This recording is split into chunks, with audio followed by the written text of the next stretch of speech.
সেবার ঘুরতে ঘুরতে আমি গিয়ে পড়েছিলাম মোহনপুর নামের একটা গ্রামে। সেই গ্রামে গিয়ে পড়ার পেছনে আরো একটা কারণ রয়েছে।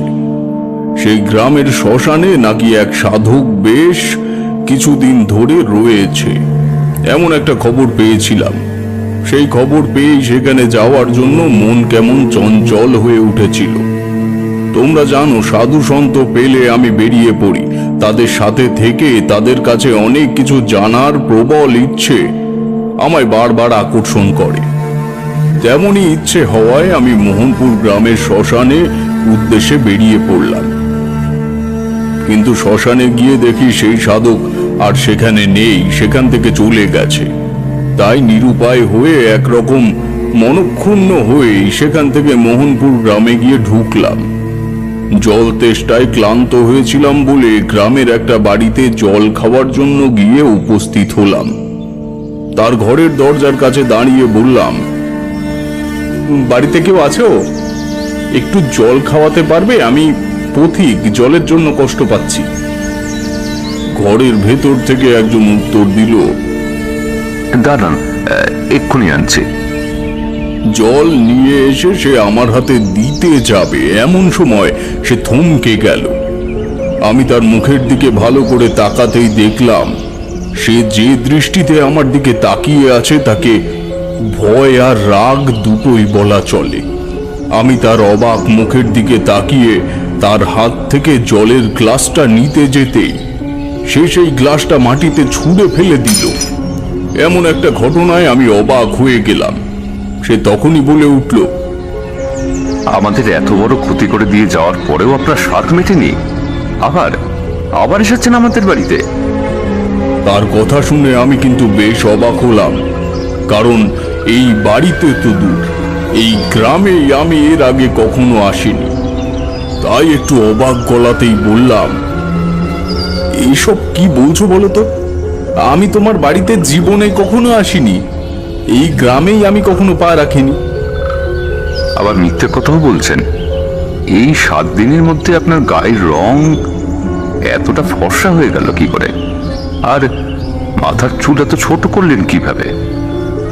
কথাটা বলতে বলতে সে আমায় যে ভালো করে নিরীক্ষণ করছে সেটা বুঝতে পারছিলাম। আমার এবার একটু রাগ হলো। আমার মুখের সামনে থেকে সে জলের গ্লাস ফেলে দিয়েছে, তার উপর এমন সব অদ্ভুত কথা বলছে। তাই বললাম, পথিক জল কষ্টে তোমার কাছে জল চেয়েছে, তুমি তার মুখের সামনে থেকে জলের গ্লাস ফেলে দিলে?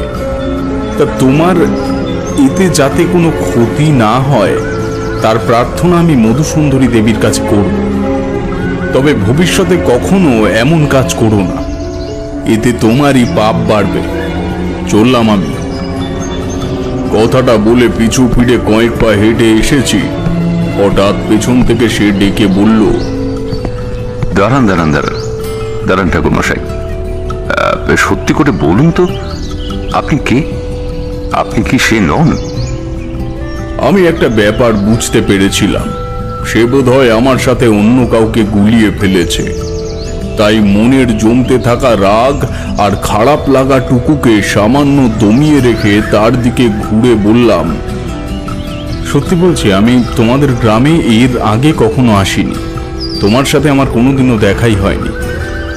সে আরো কিছুক্ষণ আমার দিকে তাকিয়ে রইল, তারপর আমার চারপাশে একবার ঘুরে নিয়ে দেখে বলল, কিন্তু এতটা মেয়ে কি করে হয় ঠাকুরমশাই? তার গায়ের রং সামান্য চাপা, আর তার শরীর থেকে একটা উৎকট গন্ধ বেরিয়ে আসে। মাথার চুল আপনার চেয়ে বেশ খানিকটা বড়, তবে এছাড়া আর কোনো পার্থক্য নেই। না না, আর হ্যাঁ, তার পিঠের কাছে একটা বড় জরুল ছিল, আপনার তা নেই। আমার ভুল হয়েছে ঠাকুরমশাই, আপনি একটু দাঁড়ান, আপনার জন্য এক্ষুনি জল নিয়ে আসছে। তার কথায় কিন্তু তখন আমি কিছুই বুঝে উঠতে পারছিলাম না। অবাক হয়ে তার বাড়ির দাওয়ার উপর বসলাম। মনে মনে বুঝতে পারছিলাম সে কিছু একটা ভুল করছে। আমায় তাহলে কি কারো সাথে গুলিয়ে ফেললো? যদিও এটুকু না বোঝার মতো ক্ষমতা আমার নেই, সেটাই হবে এটাই ভাবলাম। একটু পরেই কার্তিক যখন বাইরে বেরিয়ে এলো, তখন তার হাতে নতুন জলের গ্লাস। এখন তো মাটির জলের গ্লাস খুব একটা ব্যবহার হয় না, তখন কিন্তু মাটির জলের গ্লাস ছিল। মাটির গ্লাসটা উঠোনের একপাশে ভাঙা অবস্থায় পড়েছিল। আমি সেদিকেই তাকিয়েছিলাম। কার্তিক আমার সামনে এসে জলের গ্লাসটা আমায় তুলে দিয়ে হাত জোর করে বলল, ঠাকুরমশাই, আমার ব্যবহারে কিছু মনে করবেন না। আসলে আপনি যদি সবটা জানতে পারতেন তাহলে আপনিও বুঝতেন কেন আমি আপনার সাথে এমন ব্যবহার করেছি। আমি জল পান করে সামান্য সুস্থ বোধ করলাম। তারপর শান্ত গলাতেই বললাম, ক্রোধ সংবরণ করা যে শিখতে হবে। ক্রোধ মানুষকে দিয়ে এমন অনেক কিছু করিয়ে নেয় যা সে স্বাভাবিক অবস্থায় কোনো সাধারণ মানুষ করতেই পারে না। নিজের ক্রোধকে সংবরণ করা শেখো, না হলে কিন্তু বিপদে পড়বে। আচ্ছা, এখন বলো তো আসলে কি হয়েছিল? গল্প শুরু করার আগেই তারানাথ প্রথমেই আমাদের বলে দিয়েছিল যে সে তার মতোই দেখতে আরো একজনকে দেখেছিল। তাছাড়া কার্তিকও তেমনই একটা আভাস দিয়েছিল। তাই আমাদের ব্যাপারটা বুঝতে খুব একটা অসুবিধা হচ্ছিল না। তবুও বললাম, আচ্ছা ঠাকুরমশাই, উনি আপনার মতো দেখতে আরো একজনকে দেখেছিলেন। সেটা যদি হয়েও থাকে, কিন্তু তাতে তার উপর এত রাগ থাকার কারণটা কি? তারানাথ আমাদের কথার উত্তর দিল না। তার বদলে বলতে লাগলো, কার্তিকের চরম ক্ষতি করে গিয়েছিল সেই সাধক। আসলে সে ছিল একজন কাপালিক। কার্তিকের বাড়িতে সে জলের জন্য এসেছিল। ঠিক আমার মতোই জল পান করার পরে কার্তিকের বাড়িতে সে একদিন ছিল। সচরাচর কাপালিকরা ঘরে থাকে না, কিন্তু সেখানে থেকে যাওয়ার আগে সেই কাপালিক কার্তিকের ছোট মেয়েটিকে তার সাথে নিয়ে যেতে চেয়েছিল। তবে সেটা কিন্তু কার্তিকের সম্মতিতে নয়। সেদিন অনেক রাত্রে কার্তিক বুঝতে পেরেছিল তার ঘরে কেউ ঢুকছে আর তার মেয়েটিকে তুলে নিয়ে যাওয়ার চেষ্টা করছে। কিন্তু এমনটা যে কেন হয়েছিল তা কার্তিক বুঝতে পারেনি।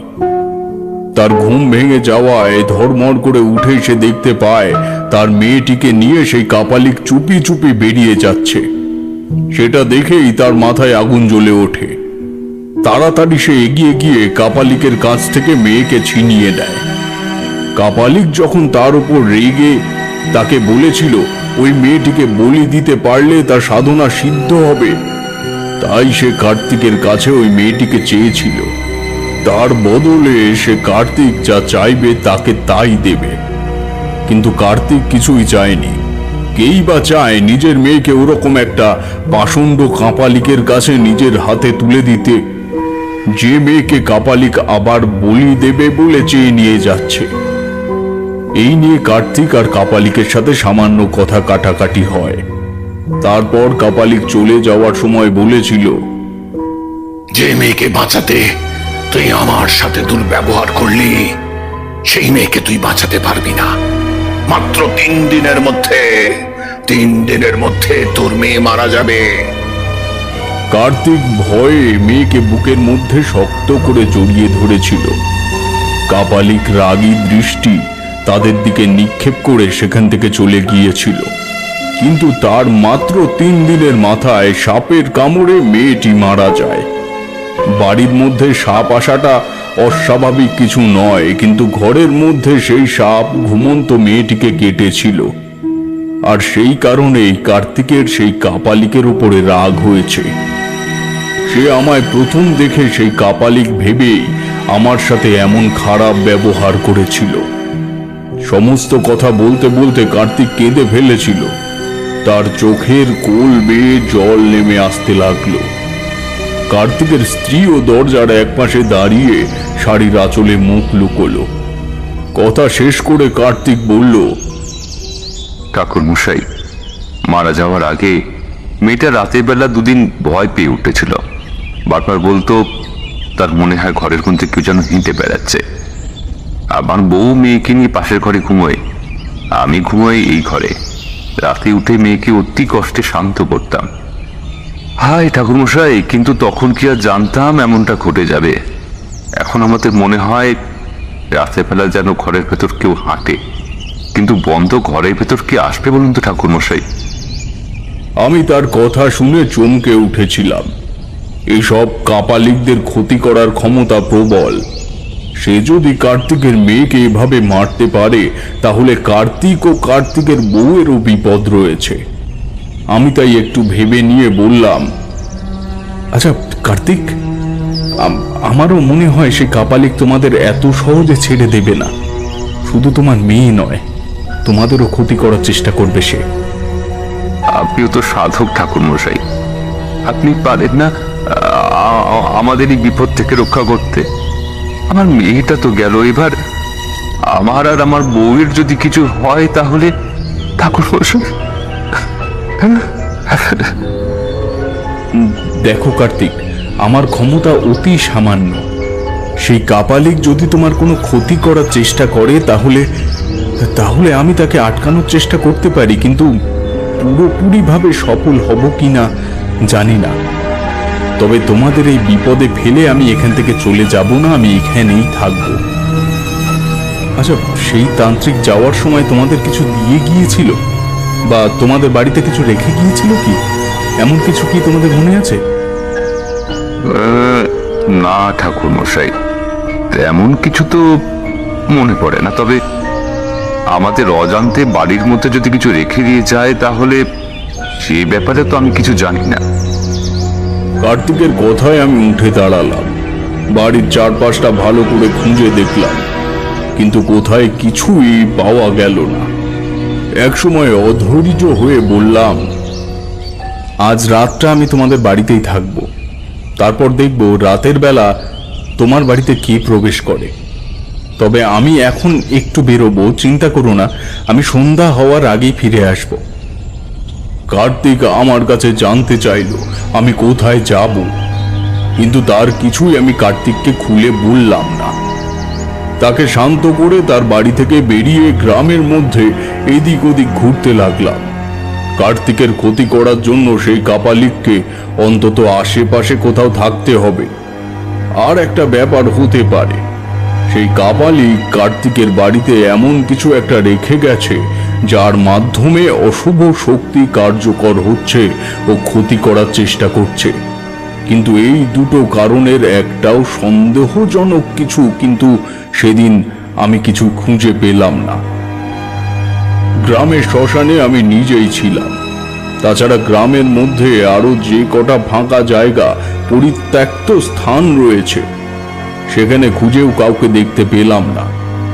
একসময় হতাশ হয়ে হাল ছেড়ে দিয়ে বিকেলের দিকে কার্তিকের বাড়িতে ফিরে আসলাম। ফিরে এসে শুনতে পেলাম কার্তিকের বউয়ের শরীর অসুস্থ। তাড়াতাড়ি তার ঘরে গিয়ে দেখলাম সে বিছানায় শুয়ে রয়েছে। তার গায়ে প্রবল জ্বর। জ্বরের মধ্যে সে আবোল তাবোল বকেই চলেছে। তার কথাগুলো অনেকটা এরকম, আমি কোথাও যাব না, কোথাও যাব না, আমি কোথাও যাব না। আমায় ছেড়ে দাও, ছেড়ে দাও আমায়। ওই তো আমার মেয়ে, ওই তো আমার কাছে আয়, কাছে আয় আমার, আয় মা, কাছে আয়। জ্বরের ঘোরে তখন প্রলাপ বকা শুনে আমি কেমন যেন চমকে উঠলাম। তাহলে কি সেই কাপালিকের অশুভ ক্রিয়া কাজ করতে শুরু করেছে? কার্তিক বিছানার একপাশে বসে কেঁদে চলেছিল। লোকটাকে দেখে বড্ড খারাপ লাগছিল। কিছুদিন আগে নিজের মেয়েকে হারিয়েছে, এখন তার বউয়ের এমন অবস্থা। আমি মনে মনে কিছু একটা ভেবে সামনে এগিয়ে গিয়ে কার্তিকের স্ত্রীর কপালে হাত রাখতে যাব, ঠিক তখনই মনে হলো যেন কেউ আমায় প্রচন্ড ধাক্কা দিয়ে পেছনে সরিয়ে দিল। গোটা ব্যাপারটায় আমি যতটা অবাক হয়েছিলাম তার চেয়ে বেশি অবাক হয়েছিল বোধহয় কার্তিক। আমার চোখের সামনে একটু আগেই সে তার বউয়ের কপালে হাত দিয়ে জ্বর পরীক্ষা করেছে, কিন্তু আমি হাত দিতে যেতেই এমনটা হলো কেন? আমার দিকে তাকিয়ে থাকতে থাকতে সে বলল, কি হলো ঠাকুরমশাই, আপনি এমন পিছিয়ে গেলেন কেন? আমি কি উত্তর দেব বুঝতে পারছিলাম না। মনে হলো কার্তিকের বউয়ের চারপাশে যেন কেউ একটা বন্ধন তৈরি করে রেখেছে, আর সেই বন্ধনই কাটিয়ে তাকে ছোঁয়ার মতো ক্ষমতা আমার নেই তা স্পষ্ট বুঝতে পারছিলাম। আমার প্রতিপক্ষ যে রয়েছে তার ক্ষমতা সাধারণ নয়। এমন একজন প্রতিপক্ষের সাথে লড়াই করবই বা কি করে, আর কার্তিকের সাহায্যে করবই বা কি করে, সেটাই আমি মনে মনে ভেবে চললাম। কার্তিক আমায় চুপ করে দাঁড়িয়ে থাকতে দেখে আমার কাছে এসে একটা হাত দিয়ে আমাকে ধাক্কা দিয়ে বলল, কি হলো ঠাকুরমশাই? আপনি আপনি ঠিক আছেন তো? আমি চলে যাবার পরে তোমার বাড়িতে কি কেউ এসেছিল? না ঠাকুরমশাই, আপনি চলে যাওয়ার পর বাড়িতে তো কেউ আসেনি, এমনকি আমরাও কোথাও যাইনি। কিন্তু কেন বলুন তো? আর কোনো কথার উত্তর আমি কিছুই বলতে পারছিলাম না। আমার কেবল যেন মনে হচ্ছিল কিছু একটা যেন আমি বলতে চাচ্ছিলাম, কিছু একটা যেন আমি ঠিক ধরতে পারছি না। সেটা ধরতে পারলেই এই বিপদ থেকে বাঁচানোর একটা রাস্তা আমি খুঁজে পাবো। আমি আরো একবার এগিয়ে গিয়ে কার্তিকের বউয়ের বিছানায় যে কোনো একটা অংশ স্পর্শ করতে যেতেই ঠিক আগের বারের মতোই একটা ধাক্কা খাবো বলে ভেবেছিলাম, কিন্তু এইবার তা হলো না। তার বদলে কার্তিকের স্ত্রী কেমন যেন করতে লাগলো, যেন মনে হচ্ছে প্রবল যন্ত্রণা তার শরীরে হচ্ছে। আমি আবার দু পা পিছিয়ে আসি। আমি পিছিয়ে আসতে সে কিন্তু শান্ত হয়ে গেল। আমরা দুজনেই কেমন অবাক হচ্ছিলাম এই দৃশ্য দেখে। আরো একবার সেই প্রচেষ্টা করতে আগের বারের মতোই হলো। আমি এগিয়ে যেতেই কার্তিকের স্ত্রীর শরীরে কেমন প্রবল বেদনা উঠছে। আমি পিছিয়ে আসতেই সবকিছু আগের মতোই স্বাভাবিক। আমি আর তাকে কষ্ট না দিয়ে ঘর থেকে বেরিয়ে এলাম। বাইরে অন্ধকার নেমে এসেছে, সন্ধে একটু আগেই হয়েছে। আমি অন্ধকারে দাওয়ার উপরে বসে চুপ করে ভাবতে লাগলাম কি করা যায়। বারবার মনে করতে লাগলাম এমন কোনো কথা আমি এর আগে শুনেছি কি সেই কথা যা মানে করলে একটা উপায় বের হবে। আর সেসব ভাবতে ভাবতে আমার মনে পড়ল। কি মনে পড়লো ঠাকুরমশাই? এমন কথা আমি এর আগেও শুনেছি। কোনো অশুভ তন্ত্রক্রিয়ার দ্বারা কোনো মানুষকে বিপদে ফেলার জন্য অশুভ শক্তি আশেপাশে একটা বলয় তৈরি করে রাখে মাঝে মাঝে। তবে অতি উচ্চ স্তরের সাধক কিংবা ক্ষমতাশালী সাধক না হলে এ কাজ করা সম্ভব নয়। যাতে তার উপর আমি কোনো তন্ত্র মন্ত্র প্রক্রিয়া করে তাকে বাঁচাতে না পারি তার জন্য এমনটা করা। কিন্তু তার জন্য তো এই বাড়িতে কোনো একটা মাধ্যম থাকা প্রয়োজন, যে মাধ্যম দিয়ে ওই অশুভ ক্রিয়া করা যায়। আমি বসে শান্তভাবে ভাবতে লাগলাম। বেশ খানিকক্ষণ পরে কার্তিক ঘর থেকে বেরিয়ে এসে আমার পাশে বসলো।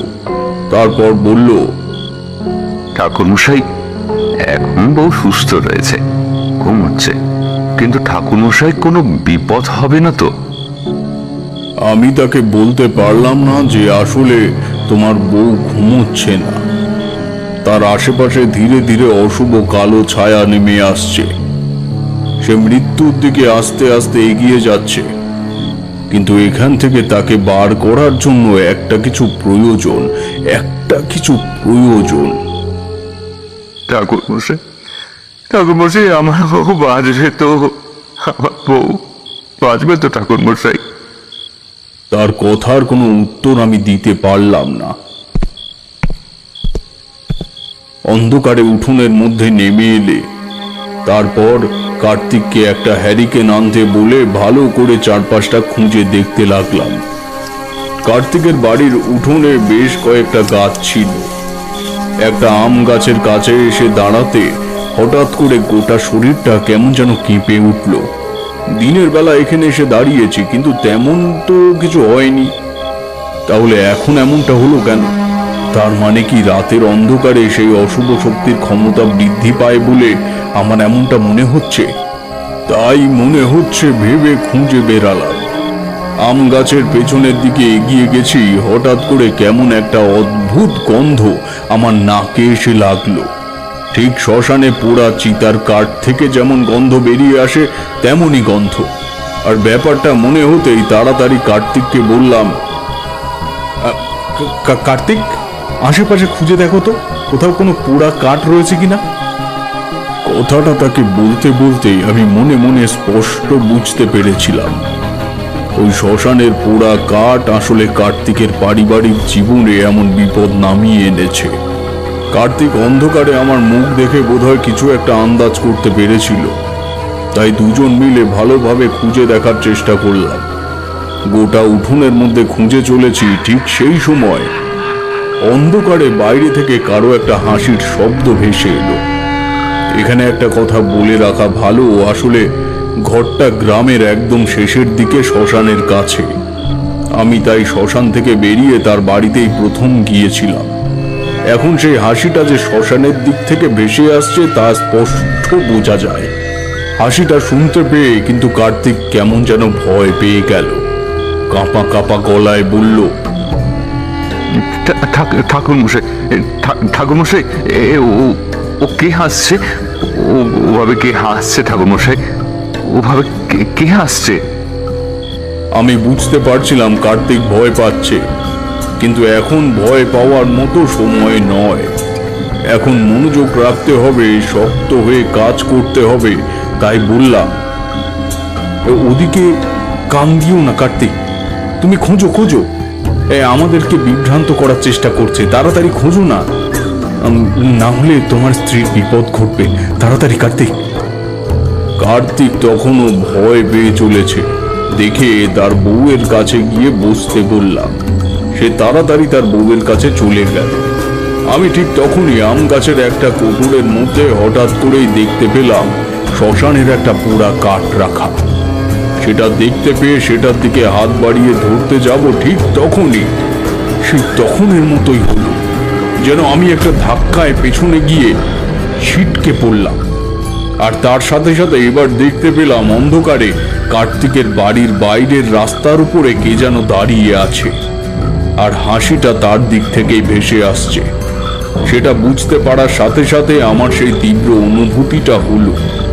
একটা অশুভ শক্তির উপস্থিতি অনুভূতি আমায় যেন চারপাশ থেকে ঘিরে ধরতে শুরু করলো।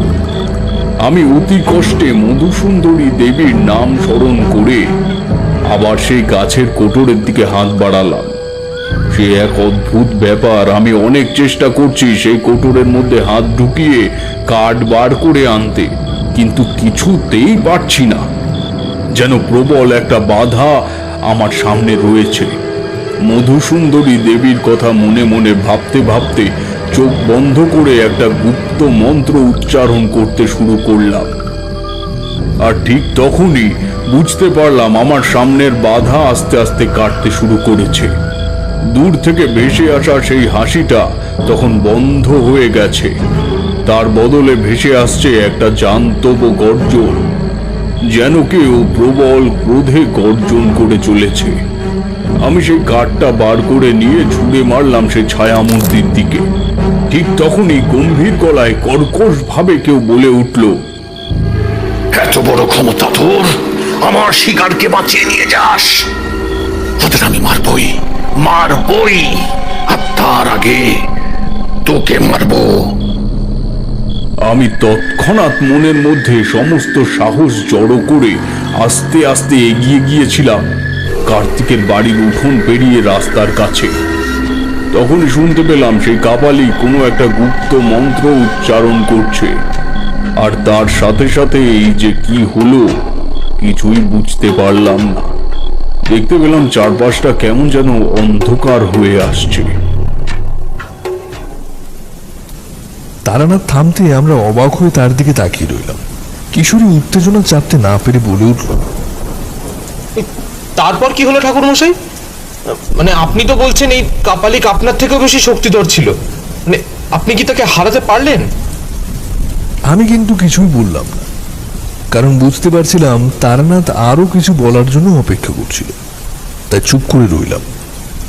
একটু পরে তারানাথ বলল, যখন চারপাশের অন্ধকার আস্তে আস্তে কেটে গেল, চারপাশের সেই লম্বা কাঁচের আয়নাগুলো আমার সামনে থেকে দূরে সরে গিয়ে গুঁড়ো গুঁড়ো হয়ে ভেঙে গেল।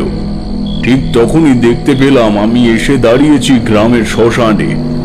এতটা পথ কিভাবে আসলাম আর কিছুই আমি বুঝতে পারছিলাম না। আমার থেকে খানিকটা দূরে দাঁড়িয়ে রয়েছে সেই কাপালিক। আমাদের থেকে খানিকটা দূরে একটা চিতা দাউ দাউ করে জ্বলছে, আর সেই চিতার আগুনে কাপালিককে স্পষ্ট দেখা যায়। আমি তাকে দেখতে পেয়ে ভীষণ রকম ভাবে চমকে উঠলাম, কারণ তার গায়ের রং আমার চেয়ে সামান্য কালো, মাথার চুল আমার চেয়ে সামান্য লম্বা, কিন্তু এগুলো ছাড়া তার সাথে আমার কোনো পার্থক্য নেই। যেন আমার সামনে কেউ একটা আয়না দাঁড় করিয়ে দিয়ে গেছে। সেই আয়নায় আমার সামান্য কালো দেখাচ্ছে, চুলের ব্যাপারটা বোঝা সম্ভব নয়, কারণ তার মাথায় জটা।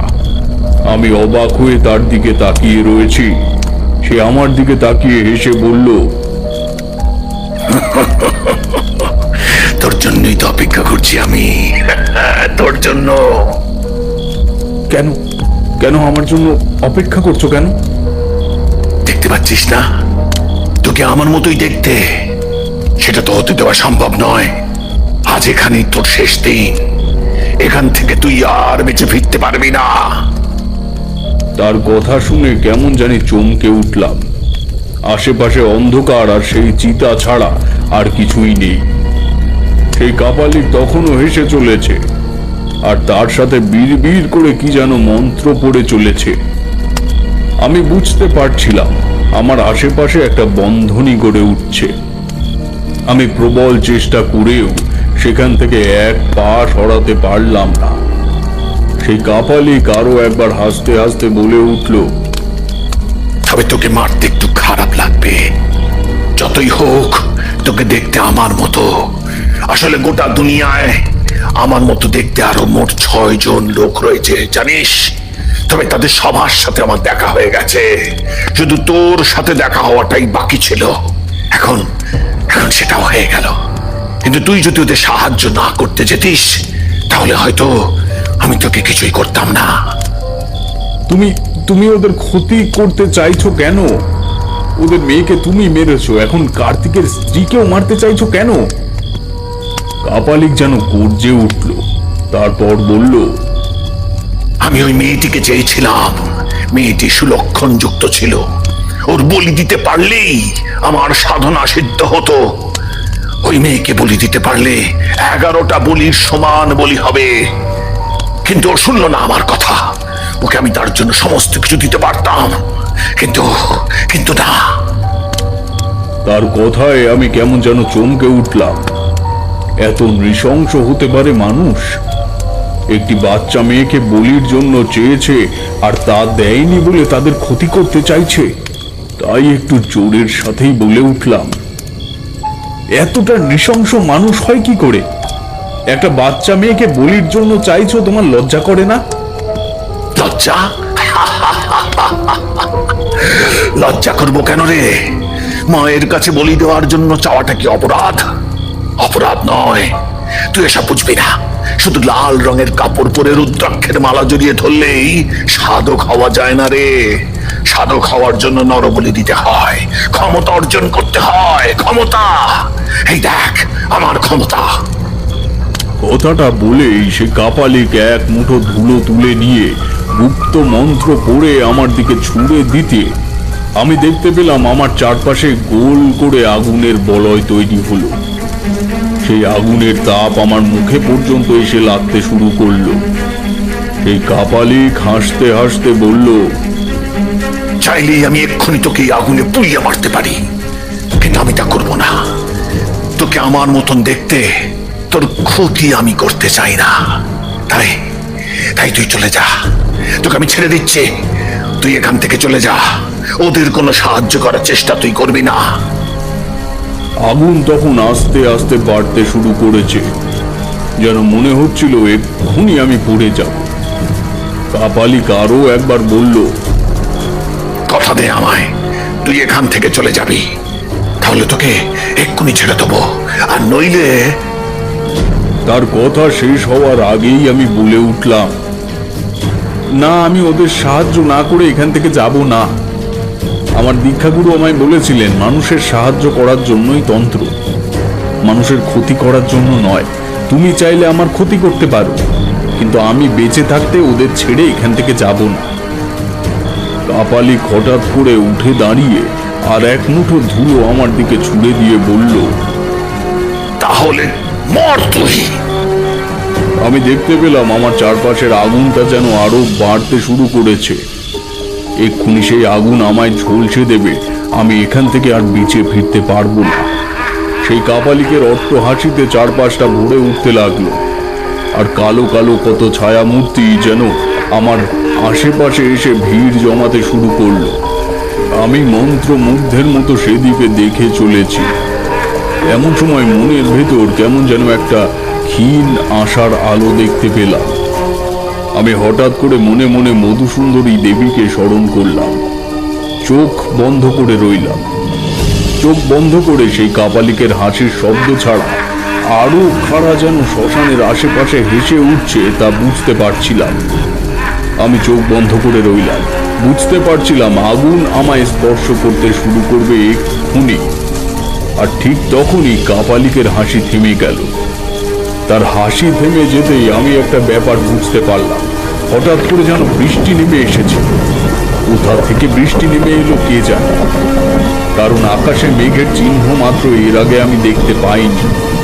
এখন উপরের দিকে তাকাতেই বুঝতে পারলাম গোটা আকাশটা কালো মেঘে ছেয়ে গেছে, আর সেই আগুনের ওপর বৃষ্টির জল এসে পড়ছে।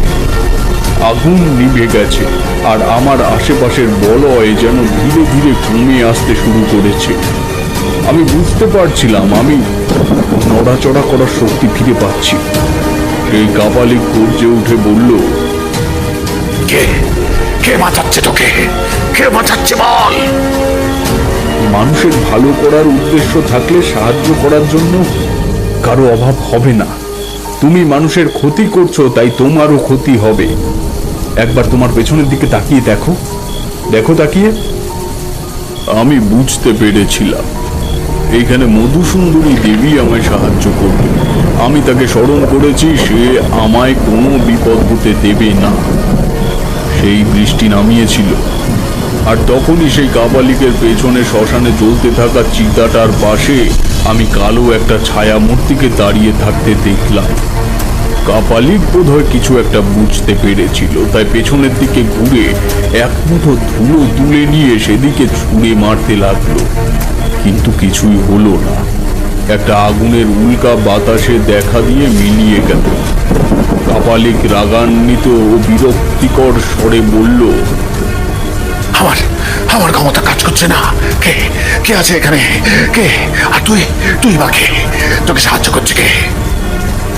আমি এবার মনের জোর ফিরে পেয়েছিলাম, তাই বললাম, মধুসুন্দরী দেবী। চিতার আগুনটা ততক্ষণে নিভে আসতে শুরু করেছে।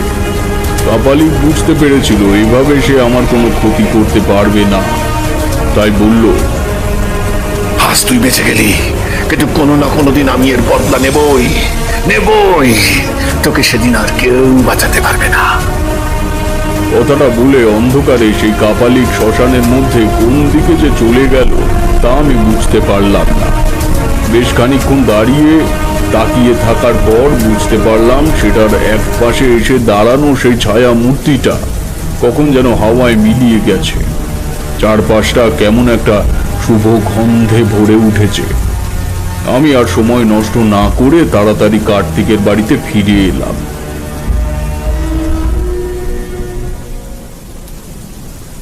আমরা বুঝতে পারলাম যে গল্প শেষ হয়েছে, তাই আমি বলে উঠলাম, তার মানে ওই কার্তিক আর ওর স্ত্রীর কিছুই হয়নি, তারা বেঁচে গেছিল। সেই কাপালিক অনেক শক্তিধর ছিল, তা তোমাদের আগেই বলেছি। সেই কাপালিক আসলে আমায় সেখান থেকে সরিয়ে শ্মশানে নিয়ে গিয়েছিল ওদের ক্ষতি করার জন্য। আমি শেষ রাত্রের দিকে কার্তিকের বাড়িতে ফিরে এসে দেখতে পেলাম কার্তিক তার বউয়ের বিছানার এক পাশে কখন যেন ঘুমিয়ে পড়েছে। তাকে ধাক্কা দিয়ে তুলতে যাওয়ার আগে চোখ পড়ল কার্তিকের স্ত্রীর দিকে। তার মুখটা হা হয়ে রয়েছে, চোখের দৃষ্টি খোলা। কয়েকটা মাছি শরীরের আশেপাশে ঘুরে বেড়াচ্ছে।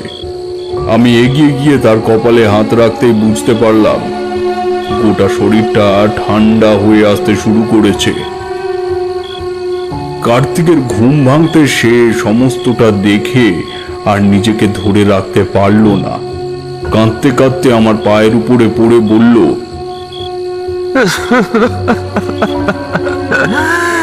ঠাকুরমশাই,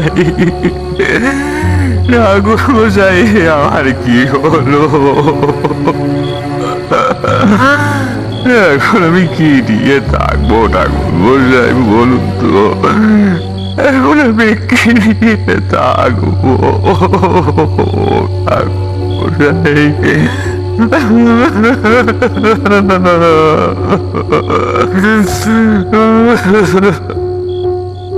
আমি তার কথার উত্তর দিতে পারিনি। কোন রকমে তাকে শান্ত করে সেদিন সকালেই গ্রাম থেকে চলে এসেছিলাম। তোমরা জানো, মৃত্যু আমি নিজের চোখে দেখতে পারি না।